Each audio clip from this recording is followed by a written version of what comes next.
क्या हाल है। मेरा नाम डॉक्टर एनके शर्मा है। फोकस ऑफ द वीक है 8 जनवरी से 14 जनवरी। नीट 2024 की तैयारी चल रही है। Human physiology class 11th unit 5 locomotion and movement muscle contraction. So इस चैप्टर से 2 क्वेश्चंस आ सकते हैं, कई बारी 3 भी आ जाते हैं। जॉइंट्स बहुत इंपॉर्टेंट पार्ट है, यहाँ पर जॉइंट से बहुत कॉमनली पूछा जाता है। सो यहाँ से जो न्यूरोमस्कुलर डिसऑर्डर्स है वहाँ से बहुत कॉमनली पूछा जाता है। हर एक पार्ट इंपॉर्टेंट है और जो कंसेप्चुअल क्वेश्चन है वो इस मसल कॉन्ट्रैक्शन पार्ट से पूछा जाएगा। यहाँ से आप एक्सपेक्ट कर सकते हैं स्टेटमेंट बेस्ड क्वेश्चंस, यहां से आप एक्सपेक्ट कर सकते हैं असर्शन रीजन क्वेश्चन। ये वो पार्ट है जिसका कंसेप्ट क्लियर होना चाहिए। तो यही हम कोशिश कर रहे हैं फोकस ऑफ द वीक में। मैं आज आपको इस वीडियो में बताने की कोशिश करूंगा 20.2.2 और बार बार हम इस एनसीईआरटी की लाइन पर आएंगे और देखेंगे कि इतने छोटे से पैराग्राफ में एनसीईआरटी ने कितनी ज्यादा इंफॉर्मेशन भर दी है और उसको हम पूरी तरह से समझने की कोशिश करेंगे। सो उम्मीद है आप समझ गए कि इस फोकस ऑफ द वीक में इस वीडियो में हम क्या करने जा रहे हैं। तो चलिए सबसे पहले इस एनसीईआरटी को समझने के लिए कुछ डायग्राम्स देख लीजिए। ये जो टॉप पर ये जो आपको डायग्राम दिखाई दे रहा है ये आपके सेरिब्रम का है। ये वाला पार्ट पैराइटल लोब है और इस पैराइटल लोब में जो आपको ग्रीन एरिया दिखाई दे रहा है ये प्राइमरी मोटर एरिया है। सो पैराइटल लोब में इस जगह को देखिए, ये जो ग्रीन वाला पार्ट है इसको हम कहेंगे प्राइमरी मोटर एरिया। सो मैं यहां पर लिख देता हूं it is the primary PMA लिख देता हूं। ये प्राइमरी मोटर एरिया है। Most of the voluntary muscular activities will be initiated here. यहां से आप ये मान के चलिए कि आपकी जो वॉलंटरी मस्कुलर एक्टिविटी है वो शुरू होगी। मान लीजिए मैं ये चाहता हूं कि अपनी मसल को इस तरह से लेकर के जाऊं और किसी चीज को पकड़ूं, तो ये मेरी क्या है, एक वॉलंटरी मस्कुलर एक्टिविटी है। इसकी प्लानिंग ब्रेन में होगी। जनरली वो एरिया कौन सा होगा, प्राइमरी मोटर एरिया। यहां से इंफॉर्मेशन स्पाइनल कॉर्ड तक आएगी और स्पाइनल कॉर्ड से एक न्यूरॉन इस मसल्स तक लेके जाएगा जिन मसल को मैंने मूव करना है। सो उम्मीद है आप समझ पा रहे हैं मैं ये मूवमेंट करना चाहता हूं। यहां की जो मसल्स है इनको इनर्वेट कोई न्यूरॉन करेगा, न्यूरॉन बाहर निकलेगा स्पाइनल कॉर्ड से और स्पाइनल कॉर्ड तक जो इंफॉर्मेशन है वो ब्रेन लेके आएगा। उम्मीद है ये बात आपको समझ में आ गई। तो मैंने ये कहा कि यहां से इंफॉर्मेशन प्लान हुई और ये न्यूरॉन इस इंफॉर्मेशन को स्पाइनल कॉर्ड तक लेकर के आ गया। सो ये न्यूरॉन इस इंफॉर्मेशन को स्पाइनल कॉर्ड तक लेके आ गया। Cut section of spinal cord याद कीजिए न्यूरल कंट्रोल एंड कोऑर्डिनेशन से। तो अगर आप देखेंगे तो ये वाली जो रूट है ये वेंट्रल रूट है या एंटीरियर रूट है। यहां से जो न्यूरॉन निकल रहा है इसे एंटीरियर मोटर न्यूरॉन कहते हैं। ये जो एंटीरियर मोटर न्यूरॉन है ये वेंट्रल रूट से निकल रहा है। स्पाइनल कॉर्ड की जो डॉर्सल रूट है ये वाली डॉर्सल रूट है। ये डॉर्सल रूट हमेशा सेंसरी होती है। पेरिफेरी से आफ्रेंट पाथवे यहां अंदर आएगा तो डॉर्सल रूट से आएगा। और ये जो मोटर न्यूरॉन है इस मोटर न्यूरॉन को मैंने क्या कहा बेटे, एंटीरियर मोटर न्यूरॉन। इसलिए कहा क्योंकि ये वेंट्रल रूट से बाहर निकल रहा है। उम्मीद है ये बात आपको समझ में आ गई। अब ये मोटर न्यूरॉन्स आप देख रहे हैं, 2 मोटर न्यूरॉन है। ब्रेन ने एक्टिविटी प्लान करी, ये चीज इंफॉर्मेशन यहां तक पहुंचा दी। यहां से ये मोटर न्यूरॉन्स बाहर निकले और ये मसल में पहुंच गए। अब ये शब्द देखिए, ये शब्द है muscle fibre. Muscle fibre muscle cell को कहते हैं बेटे। तो एक मसल में बहुत सारे मसल फाइबर होते हैं और एक मोटर न्यूरॉन आप देखिए इसकी ब्रांचिंग की वजह से एक मोटर न्यूरॉन एक मसल में एक से ज्यादा मसल फाइबर को इनर्वेट कर रहा है। जल्दी नहीं है, दोबारा समझ लीजिए, डायरेक्ट फैक्चुअल क्वेश्चन यहां से पूछा जा सकता है। मैंने कहा कि एक मोटर न्यूरॉन या एंटीरियर मोटर न्यूरॉन एक से ज्यादा मसल फाइबर को, मुझे समझ में आ गया कि मसल फाइबर मसल सेल को कहते हैं, एक से ज्यादा मसल फाइबर को इनर्वेट करता है। और एक सिंगल मोटर न्यूरॉन, यहां पर जो पर्पल कलर का मोटर न्यूरॉन आप देख रहे हैं, इसके साथ ये जो 2 मसल फाइबर इसने इनर्वेट किया हुआ है ये मिलकर के बनाते हैं एक मोटर यूनिट। सो मेरे पास एक और टर्म आ गई। मैंने कहा कि कोई चीज है जिसे मोटर यूनिट कहते हैं और मेरे लिए इतना इंपॉर्टेंट क्वेश्चन आ गया कि ये मेरा एमसीक्यू पूछा जा सकता है। इसमें एक मोटर न्यूरॉन है और ऑल मसल फाइबर्स हैं जो वो इनर्वेट करता है। सो एक मसल में जितने भी मसल फाइबर एक सिंगल मोटर न्यूरॉन इनर्वेट कर रहा है उसे उसे हम मोटर यूनिट कहते हैं। सो यहां पर ये जो इंफॉर्मेशन है, ये जो इंपल्स है, अब ये मोटर यूनिट तक पहुंची है।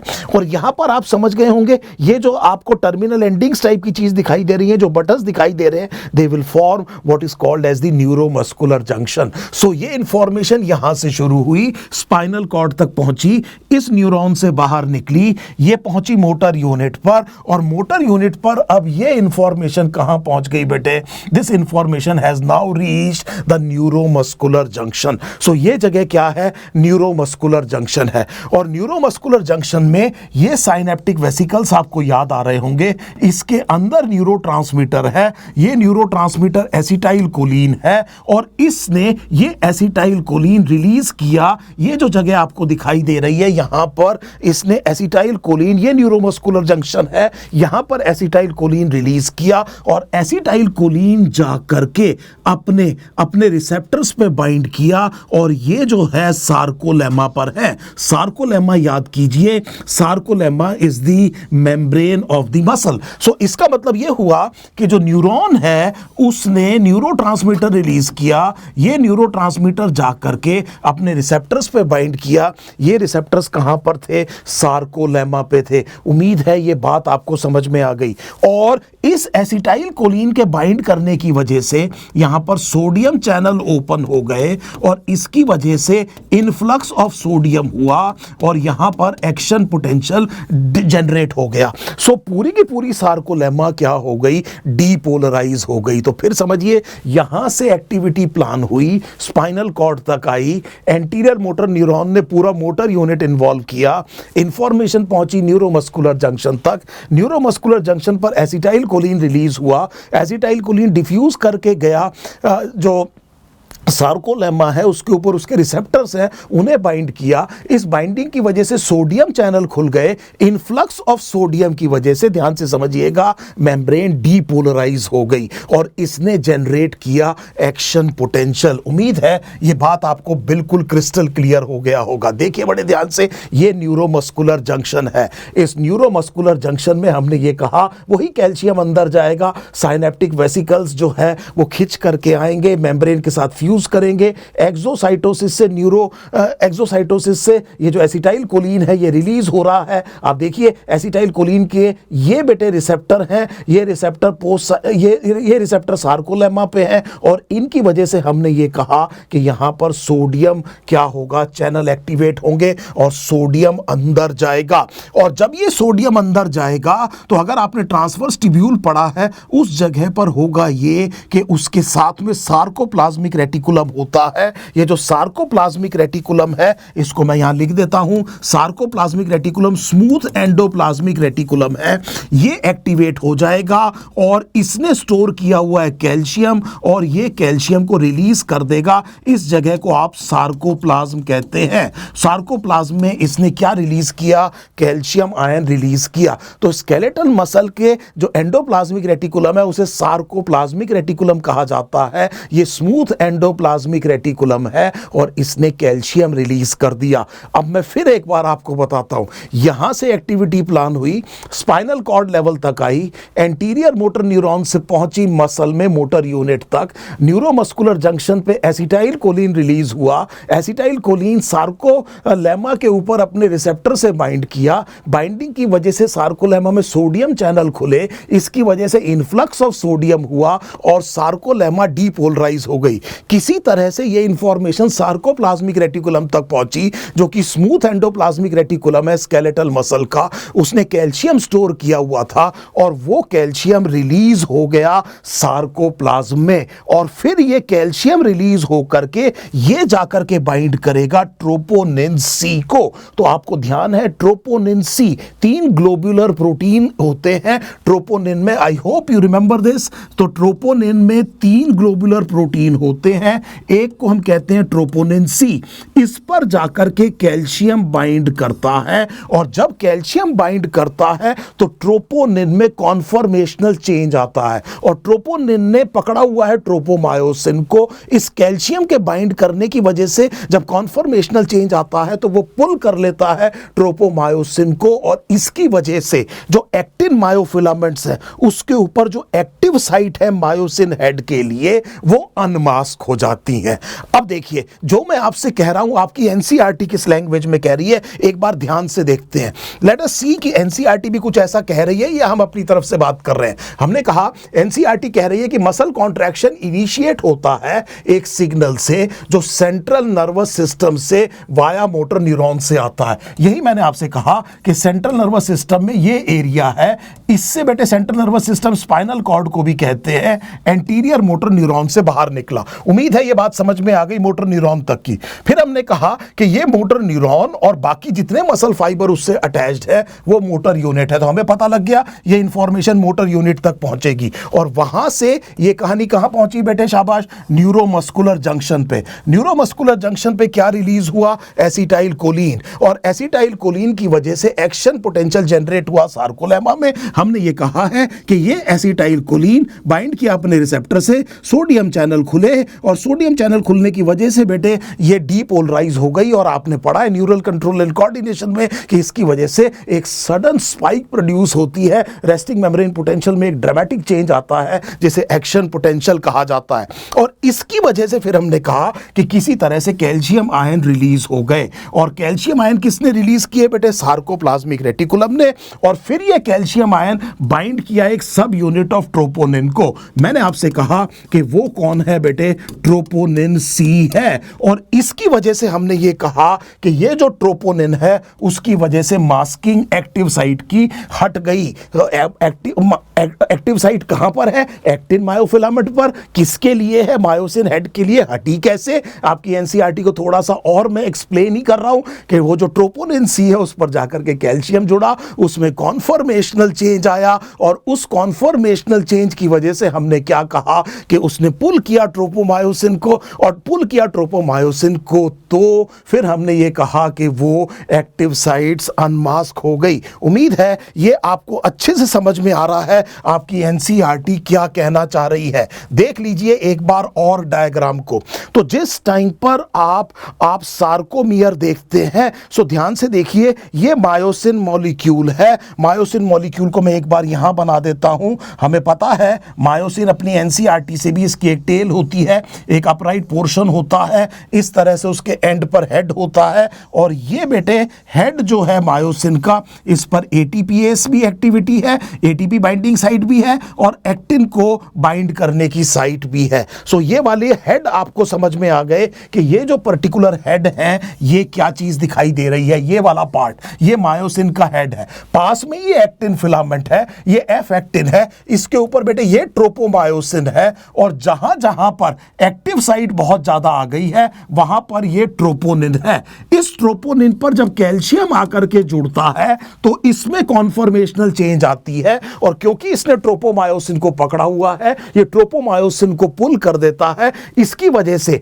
इसके ऊपर जो एक्टिव साइट है वो एक्सपोज हो सकती है, और मायोसिन का हेड जिसकी एफिनिटी है उसको बाइंड करने के लिए अब वो बाइंड करके क्रॉस ब्रिज बना सकता है। क्या ये बात बिल्कुल क्लियर हो गई? ये बात बिल्कुल समझ में आ गई हमको। आई hope this is now absolutely clear. बहुत बच्चे मेरे से कहते हैं कि सर कंफ्यूजन रहता है, तो दोबारा कर लेते हैं एक बार बहुत जल्दी से। हमने कहा ये वो एरिया है जो एनसीईआरटी कह रही है, इसको हमने पहचान लिया, हमने नाम दे दिया प्राइमरी मोटर एरिया। यहां से इंफॉर्मेशन पहुंची स्पाइनल कॉर्ड पे। मैंने रिवाइज कर लिया कि जो एंटीरियर या वेंट्रल रूट होती है वो मोटर होती है। मोटर यूनिट को इन्वॉल्व किया, न्यूरोमस्कुलर जंक्शन पे एसिटाइल कोलिन रिलीज हुआ, एसिटाइल कोलिन ने बाइंड किया रिसेप्टर पे, उसकी वजह से सार्कोलेमा डीपोलराइज हुई। ये इंफॉर्मेशन सार्कोप्लाज्मिक रेटिकुलम तक पहुंचा, जो स्मूथ एंडोप्लाज्मिक रेटिकुलम है, उसने कैल्शियम रिलीज किया। कैल्शियम ने जाकर के बाइंड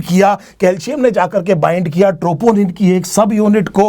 वो ट्रोपोनिन में कॉन्फॉर्मेशनल चेंज आया, उसने पुल कर दिया ट्रोपोमायोसिन को, और ट्रोपोमायोसिन को पुल करने के बाद में हमने ये कहा कि जो एक्टिव साइट है है वो अनमास्क हो गई। इतनी बात हमें समझ में आ गई। अब देखिए बेटे, आगे समझने की कोशिश करिएगा। यहां पर ये जो साइट थी, ये जो मायोसिन की साइट थी, सो एक बार मैं इस डायग्राम को फिर बना लेता हूं। ध्यान दीजिएगा, हमने ये कहा कि मैं एक मायोसिन मायोफिलामेंट बना रहा हूं, और ये मायोसिन मायोफिलामेंट में यह अपराइट पोर्शन है, ये इसका हेड है, यहां पर एटीपी बाइंडिंग साइट है। ऑलरेडी बेटे यहां पर एटीपी पहले से ही बाइंड होता है। आपको अभी बताएंगे, जब क्रॉस ब्रिज टूटता है तो एटीपी के बाइंड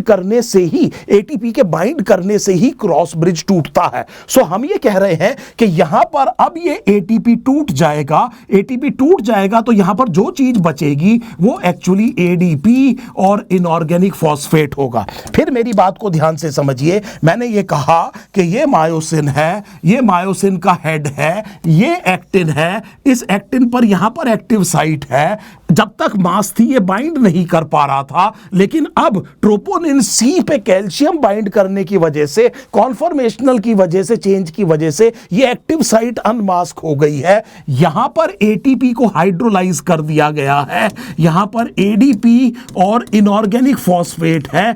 एटीपी का हाइड्रोलिसिस मायोसिन का हेड खुद करता है। मायोसिन हेड के पास में एटीपीएस एक्टिविटी है। So please try to understand, myosin head has ATPase activity, and this ATPase activity is dependent on magnesium ion। और इस ATP के टूटने से ऑब्वियसली हमें पता है कि एनर्जी मिलेगी, और उस एनर्जी को यूटिलाइज करके ये बाइंड कर लेगा, पकड़ लेगा किसको बेटे, इस पर्टिकुलर एक्टिव साइट को, and this will lead to the formation of a cross bridge. So please try to understand, it is basically utilising, बड़े ध्यान से समझिएगा, एटीपी एनर्जी, एंड देन बेटे the cross bridge is formed. So ऐसा नहीं है कि क्रॉस ब्रिज फॉर्म होने के बाद में एटीपी टूटता है। मैंने कहा कि एटीपी पहले टूटा हुआ है, उसकी एनर्जी की मदद से क्रॉस ब्रिज फॉर्म हुआ है। आई hope this is now absolutely clear. वापस चलते हैं अपनी एनसीईआरटी में। सो यहां तक हमने देख लिया था, आगे की बात मुझे और अच्छे से समझ में आ गई कि utilizing the energy from ATP hydrolysis. ध्यान दीजिए, एटीपी हाइड्रोलिसिस की एनर्जी को यूटिलाइज करके ये जो मायोसिन हेड है now binds to the exposed active site on actin to form cross bridge. I hope this is now absolutely clear. क्या ये बात आपको पक्के तौर पे अच्छे से समझ में आ गई है कि ये एटीपी के हाइड्रोलिसिस से जो एनर्जी मिली उसको यूटिलाइज करते हुए मायोसिन के हेड ने क्रॉस ब्रिज फॉर्म किया। आई hope this is now absolutely clear. आगे चलते हैं बेटे, इधर देखिए। सो ये आपकी एनसीईआरटी का डायग्राम मैंने अपनी एक स्लाइड पे लिया हुआ है। Let us see where the slide is. मैं आपकी एनसीईआरटी का ये डायग्राम लेता हूं। अब बड़े ध्यान से समझिएगा बेटे, बड़े ध्यान से समझिएगा। ये जो क्रॉस ब्रिज किसी टाइम पर बना होगा, ये आपकी एनसीईआरटी का डायग्राम है। क्योंकि इसकी रिजोल्यूशन बहुत ज्यादा हाई नहीं होती, तो हो सकता है बहुत ज्यादा साफ नहीं दिख रहा हो। मैं आपको कहूंगा कि आप एनसीईआरटी की टेक्स्ट बुक जरूर खोल लीजिए। मैं इसी डायग्राम पर आपको पढ़ाना चाहता था। तो मैंने ये कहा कि जब ये एटीपी बाइंड किया होगा तो ये क्रॉस ब्रिज टूट गया होगा। ये जो क्रॉस ब्रिज है ये तब टूटा होगा जब एटीपी बाइंड किया होगा। फिर एटीपी को हाइड्रोलाइज किया तो देखिए ये एडीपी और इनऑर्गेनिक फॉस्फेट है, और अब बेटे ये क्रॉस ब्रिज बना। ध्यान से समझिएगा बेटे, मैंने ये कहा कि यहां पर एटीपी को हाइड्रोलाइज कर दिया गया है। यहां पर देखिए क्या है, एडीपी और इनऑर्गेनिक फॉस्फेट है। यहां एक्टिव साइट एक्टिन मायोफिलामेंट पर एक्सपोज हो गई है, और मायोसिन के हेड ने बाइंड कर दिया है, और ये क्रॉस ब्रिज फॉर्म हो गया। सो मैंने ये कहा कि ये क्रॉस ब्रिज क्या हो गया बच्चे, फॉर्म हो गया। I hope this is now absolutely clear. आपने ये क्रॉस ब्रिज को फॉर्म करा दिया। This is what is happening. I hope this is clear. So please try to understand again. यहां पर अगर आप देखें तो ये एडीपी इनऑर्गेनिक फॉस्फेट है। अगर एक्टिव साइट क्या हो गई बेटे, यहां पर अनमास्क हो गई, तो आप देखिए ये क्रॉस ब्रिज बन जाएगा। फिर तीसरी बार समझ लीजिए, मैंने आपसे कहा कि जब एटीपी जुड़ा होगा तो क्रॉस ब्रिज टूटा होगा, फिर एटीपी को तोड़ दिया होगा, इसको एनर्जी मिल गई है। इस टाइम पर अगर एक्टिव साइट क्या हो गई बेटे, अनमास्क हो गई, तो आप देखिए कि ये फॉर्मेशन ऑफ क्रॉस ब्रिज हो जाएगा, क्रॉस ब्रिज फॉर्म हो जाएगा। यहां से बात शुरू हुई, हमने कहा ये क्रॉस ब्रिज आ गया। अब इस क्रॉस ब्रिज के बनने के बाद में उसी एनर्जी की मदद से आप जानते हैं इसमें इस तरह से बेंडिंग होगी। सो अगर आप जानते हैं तो यहां पर बेटे एक पॉइंट है, इसे आप हिंज कहते हैं, यहां पर यह मूव करता है और यहां पर मूव करता है। सो अगर मायोसिन को मैं इस तरह समझूं तो मेरी एल्बो को एक पॉइंट समझिए, मेरी रिस्ट को दूसरा पॉइंट समझिए। इमेजिन करिए मैंने यहां पर एक्टिन को पकड़ा हुआ है, मूवमेंट करिए एल्बो पर, हिंज टाइप की मूवमेंट एक ही डायरेक्शन में करिए और यहां पर भी इसको आगे बेंड करिए। तो ये जो मायोसिन को इसने पकड़ा है उसको सेंटर में एम लाइन की तरफ खींच के लाएगा। This is the movement that is possible. ये वापस ऐसे नहीं जाएगा, ये बेसिकली हमने क्या कहा बेटे, आगे की तरफ बेंड करेगा और जब क्रॉस ब्रिज टूट जाएंगे तो अपनी पोजीशन में वापस जाएगा, बैक नहीं जाता है। आई hope this is now absolutely clear. फिर समझ लीजिए यहां पर जो मेरे पास एक्टिन था, यहां पर जो मेरे पास एक्टिन था उसको मैंने बाइंड किया और देखिए सबसे पहले फिर तीसरी चौथी बार पांचवी बार एक बार बता देते हैं कि क्रॉस ब्रिज टूटा, यहां पर बेटे एटीपी बाइंड किया होगा तब टूटा क्रॉस ब्रिज। उस एटीपी को तोड़ा, उसकी एनर्जी की मदद से अगर एक्टिव साइट अनमास्क हो गई है तो बाइंड करके क्रॉस ब्रिज बनाया और उसी एनर्जी की मदद से इसको पुल किया। So this is how it is pulled. और पुल करने के बाद में वापस जाते हैं अपने डायग्राम पर। सो अपने डायग्राम पर बेटे वापस जाते हैं। ध्यान दीजिएगा यहां पर मैंने ये कहा कि जब इसने इसको पुल कर लिया, देख रहे हैं बेटे, इसने पुल कर दिया, इस एक्टिन को देखिए ये बीच में लेके आया, इस तरफ बच्चे एम लाइन होगी। सो अगर आपको याद आ रहा है तो इस तरफ एम लाइन होगी, इस तरफ जेड लाइन होगी और इसने इसको पकड़ के आगे खींचा। एक तो बेंडिंग यहां हुई और एक बेंडिंग यहां हुई। देखिए ये आगे की तरफ बेंड कर गया और ध्यान से देखिए बेटे ये जो एक्टिन फिलामेंट है आगे की तरफ पुल हो गया।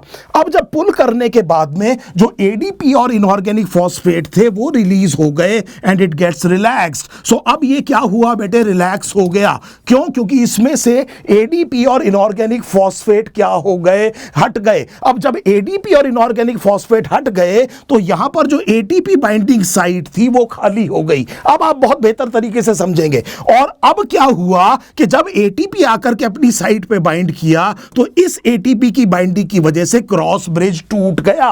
सो ये क्रॉस ब्रिज टूट गया, यहीं से हम शुरू कर रहे थे। क्रॉस ब्रिज टूट गया, एटीपी को हाइड्रोलाइज किया। अगर एक्टिव साइट अनमास्क होगी तो क्रॉस ब्रिज बनेगा। क्रॉस ब्रिज बनने के बाद में उसे पुल किया जाएगा, एडीपी और इनऑर्गेनिक फॉस्फेट को रिलीज किया जाएगा, ये रिलैक्स होगा। रिलैक्स होने के बाद में जब बेटे वापस एक एटीपी जुड़ेगा तो क्रॉस ब्रिज टूटेगा और ये साइकिल बार बार चलेगी। फिर समझ लीजिए पहले जो क्रॉस ब्रिज बना था उसे तोड़िए, यहां पर एटीपी बाइंड कीजिए, ये क्रॉस ब्रिज को तोड़ दीजिए। यहां पर अब एटीपी है, इस पर इसको हाइड्रोलाइज करिए, एडीपी और इनऑर्गेनिक फॉस्फेट, कुछ एनर्जी मिल गई। यहां पर सोचिए ये अनमास्क है, पकड़ लिया इस एक्टिव साइट को, ये क्या बना बेटे, क्रॉस ब्रिज। अब इसको मूव करिए, हिंजेस पे मूव करिए एम लाइन की तरफ। उसके बाद में यहां से एडीपी और इनऑर्गेनिक फॉस्फेट को रिलीज करिए, ये रिलैक्स हो जाएगा। हटा नहीं है बेटे, ये रिलैक्स हुआ है। और हटने के लिए, क्रॉस ब्रिज टूटने के लिए एक बार फिर यहां पर एटीपी बाइंड करेगा and the cycle repeats again and again. I hope this line of NCERT, this diagram of NCERT is now absolutely clear. So उम्मीद है हमें बहुत अच्छी तरह से बात समझ में आ गई कि ये क्रॉस ब्रिज बनता कैसे है और क्रॉस ब्रिज टूटता कैसे है। सो फिर बात समझ लेते हैं। ये क्रॉस ब्रिज को तोड़ने के लिए एटीपी जुड़ा, क्रॉस ब्रिज टूटा, एटीपी हाइड्रोलाइज किया, यहां एडीपी इनऑर्गेनिक फॉस्फेट है। इस टाइम पर अगर ये एक्टिव साइट यहां पर अनमास्क हो गई तो इस एनर्जी को यूटिलाइज करके क्रॉस ब्रिज बनेगा। क्रॉस ब्रिज बनने के बाद में इसको पुल किया जाएगा जेड लाइन की तरफ में और पुल करने के बाद में एडीपी और इनऑर्गेनिक फॉस्फेट रिलैक्स हो जाएंगे, रिलीज हो जाएंगे, जिसकी वजह से ये रिलैक्स हो जाएगा और उसके बाद में ये साइट खाली हो जाएगी। एक और एटीपी मॉलिक्यूल बाइंड करेगा और क्रॉस ब्रिज टूट जाएगा। This is how this cycle continues. ऐसा बार बार होगा और ये कब तक होगा, जब तक कि एम लाइन तक दोनों एक्टिन फिलामेंट ना पहुंच जाए, जेड लाइन काफी पास आ जाएंगी, आई बैंड छोटा हो जाएगा, लेंथ ऑफ दी सार्कोमियर छोटा हो जाएगा और एच जोन करीब करीब गायब हो जाएगा अगर मसल पूरी तरह से कॉन्ट्रैक्ट कर रही है, लेकिन ए बैंड कहीं नहीं जाएगा। उम्मीद है आपको सार्कोमियर का डायग्राम जरूर याद होगा। बहुत इंपॉर्टेंट क्वेश्चन है। जब मसल कॉन्ट्रैक्ट करता है तो सार्कोमियर छोटा होता है, आई बैंड छोटा होता है, एच जोन छोटा होता है, लेकिन ए बैंड अपनी लेंथ को रिटेन करता है। सो उम्मीद है यह बात हमें क्लियर हो गई। आगे चलते हैं बेटे एक बार फिर अपने इस डायग्राम डायग्राम को देखते हैं। सो ऐसे समझिए, एक बड़ा बढ़िया एनालॉजी है। मैं ये कह रहा हूं कि आपके पास कुछ एक बहुत बड़ा वुडन लॉग है। सो बल्कि उल्टा तो दूसरी तरह से समझ लेते हैं, 5 लोग एक पेड़ के तने को ऐसे उठा करके खड़े हैं, इस तरह की इंफॉर्मेशन सोचिए, ये रोप को खींच रहे हैं। सो अब हम ये कह रहे हैं कैसे पुल करें।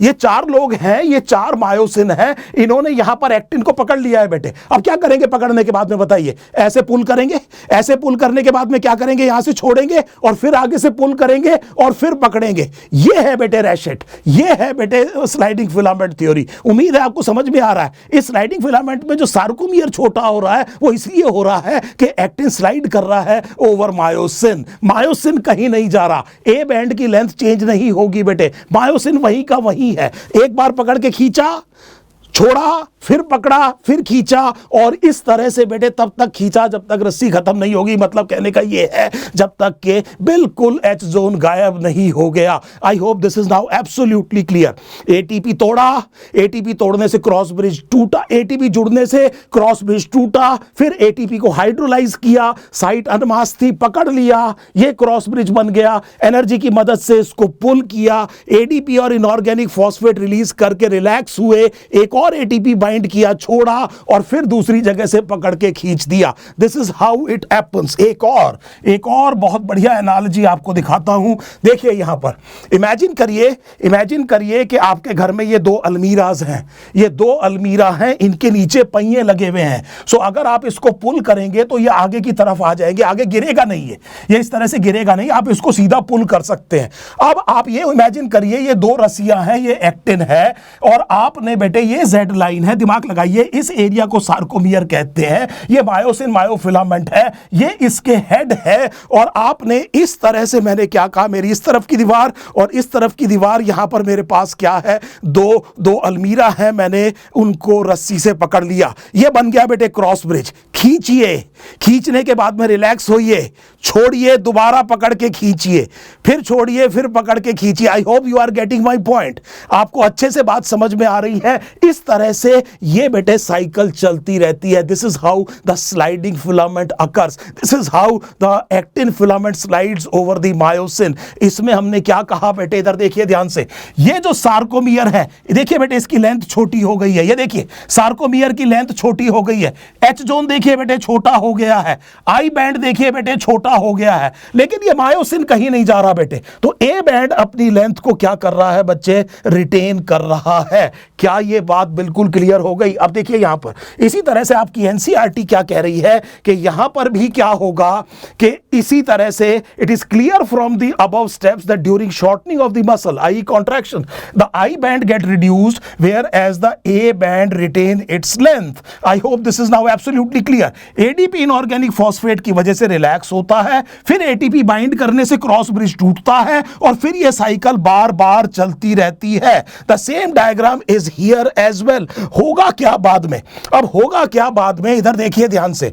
हम ये कह रहे हैं कि याद कीजिए वो न्यूरोमस्कुलर जंक्शन, याद कीजिए वो सार्कोलेमा, यहां पर रिलीज हुआ था एसिटाइल कोलिन, ये एसिटाइल कोलिन बाइंड किया था रिसेप्टर पे, इसकी वजह से सारी कहानी शुरू हुई थी। इस एसिटाइल कोलिन को एक एंजाइम खत्म करेगा, किसी भी न्यूरोट्रांसमीटर के एक्शन को भी खत्म करना जरूरी है। सो जब ये खत्म हो जाएगा तो ये सार्कोप्लाज्मिक जो सार्कोलेमा अब एक्साइट नहीं हो रही है, और इस टाइम पर ये सार्कोप्लाज्मिक रेटिकुलम में ट्रोपोनिन सी से कैल्शियम को हटा करके वापस यहां पर एक्टिवली ट्रांसपोर्ट कर दिया जाएगा। सो जब कैल्शियम को वापस यहां पहुंचा दिया जाएगा तो ट्रोपोनिन अपनी जगह वापस आ जाएगा, और ट्रोपोनिन जब अपनी जगह वापस आ जाएगा तो ट्रोपोमायोसिन भी आ जाएगा, और वो जो एक्टिव साइट है वो फिर मास्क हो जाएंगी, और वो जो जेड लाइन थी इलास्टिक जिसे जबरदस्ती पकड़ के अंदर की तरफ ला करके पकड़ा हुआ था, अगर ये बेटे क्रॉस ब्रिज टूट गए तो वो वापस स्लाइड कर जाएगी back to its open original position because of the elasticity, और इस तरह से मसल क्या हो जाएगी, रिलैक्स हो जाएगी। आपने एक रबर बैंड को पकड़ के ऐसे खींचा है, जब यहां से छोड़ जाएंगे तो वो वापस जाएगा। This is what exactly happens. हम ये कह रहे हैं कि वो जेड लाइन वापस अपनी पोजीशन पर चली जाएगी और सार्कोमियर अपनी लेंथ को वापस रीगेन कर लेगा। होगा कब ये? होगा ये कि जब the process continues till calcium ions are pumped back into the sarcoplasmic cisternae. ये ये वो जगह है जहां इस स्मूथ एंडोप्लाज्मिक रेटिकुलम में कैल्शियम स्टोर किया जाता है, और इसकी वजह से हमने क्या कहा, फिर मास्क हो जाएगा एक्टिन फिलामेंट, और इसकी वजह से जेड लाइन वापस आ जाएगी और रिलैक्सेशन हो जाएगा। उम्मीद है ये बात बहुत अच्छे से आपको समझ में आ गई होगी, बहुत अच्छे से। बहुत लोग मेरे से पूछते हैं, हालांकि इतना मुश्किल है नहीं, लेकिन फिर भी बेटे आपको उम्मीद है आज अच्छे से समझ में आ गया होगा। बहुत तेजी से आखिरी 2 मिनट में ये प्राइमरी मोटर कॉर्टेक्स इंफॉर्मेशन पहुंचाइए स्पाइनल कॉर्ड पर, एंटीरियर मोटर न्यूरॉन से बाहर निकालिए, मोटर यूनिट को आपने इन्वॉल्व करना है, इंफॉर्मेशन न्यूरोमस्कुलर जंक्शन तक पहुंचेगा, न्यूरोमस्कुलर जंक्शन पर एसिटाइल कोलिन रिलीज होगा, रिसेप्टर पे बाइंड करेगा, सार्कोलेम्मा डीपोलराइज होगी, एक्शन पोटेंशियल जनरेट होगा, सार्कोप्लाज्मिक रेटिकुलम कैल्शियम को रिलीज करेगा, कैल्शियम जाकर के बाइंड करेगा ट्रोपोनिन को, और ट्रोपोनिन जो है उसमें कॉन्फॉर्मेशनल चेंज आएगा, वो पुल करेगा ट्रोपोमायोसिन को, वो पुल कर लेगा बेटे ट्रोपोमायोसिन को, एक्टिव साइट अनमास्क हो जाएगी, और एक्टिव साइट अनमास्क होने की वजह से क्रॉस ब्रिज बन जाएगा।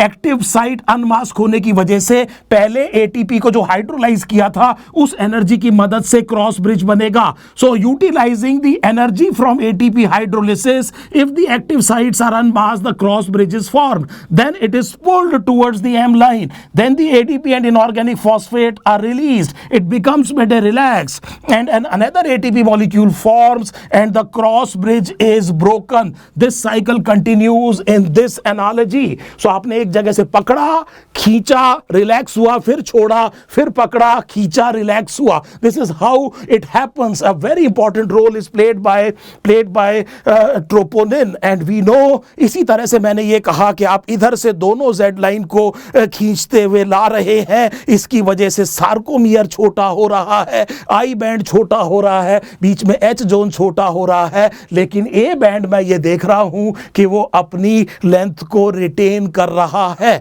जिस टाइम पर मसल रिलैक्सेशन की बात होगी, उधर एसिटाइल कोलिन का बेटे फंक्शन खत्म करना है, उसको डिस्ट्रॉय किया एंजाइम ने, वहां से सार्कोलेमा की पोलैरिटी वगैरह की प्रॉब्लम दूर हो गई, और ये कैल्शियम हटाया गया, और इस कैल्शियम को वापस सार्कोप्लाज्मिक रेटिकुलम में एक्टिवली पंप किया गया, और उसकी वजह से ट्रोपोनिन वापस अपनी पोजीशन पे आ गया, साथ में लेके आ गया ट्रोपोमायोसिन को, एक्टिव साइट मास्क हो गई। अब एक्टिव साइट मास्क हो गई, क्रॉस ब्रिज टूट गया, तो वो जो जेड लाइन थी उन्होंने वापस खींच लिया, और इस तरह से एक्टिन को वापस खींच लिया, और इस तरह से ये मसल क्या हो गई, रिलैक्स हो गई। उम्मीद है ये सारी की सारी चीजें अब आपको बहुत अच्छी तरह से क्लियर हो रही होंगी। तो मैंने ये लोकोमोशन एंड मूवमेंट में बहुत बच्चों ने मेरे से कहा था, बेटे जो भी आपकी प्रॉब्लम है आप मुझे जरूर बताइए, क्योंकि 5 मई 2024 तक बहुत कुछ किया जा सकता है।